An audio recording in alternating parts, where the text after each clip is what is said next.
ब्रह्मपुर ठारे गंजाम वकिल संघ निर्वाचन जारी रही। सकाळ 8टारू अपराह्न 3टा जाए भोट ग्रहण करा जायतिला।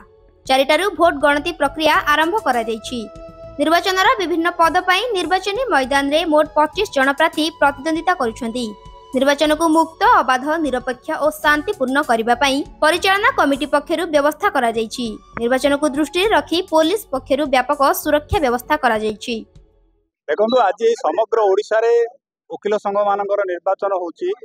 ये निर्वाचन होची वकिल मानकर एक गण पर्व। आज समस्त वकिल संघ जी जार संघ रे भोट होची, तेणु ए भोट गोटे वर्ष पई हबो।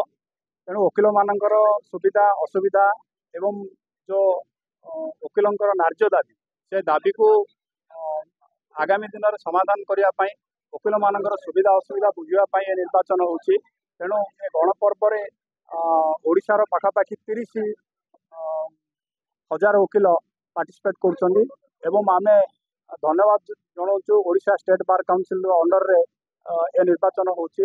एवं देखुछन्ति आपण बरहमपुर रे ए निर्वाचन शांति श्रृंखला रे मध्य चली। आपण देखते निश्चय ए वर्ष गोटे यूनिक टाइप है। फर्स्ट ऑफ ऑल आमर सीसीटीवी सर्वेलेंस रे अछि फर्स्ट टाइम कहीं किसी कौन असुविधा कौन ये एड़ाई बोली सीसीटीवी सर्वेलेंस रखाई।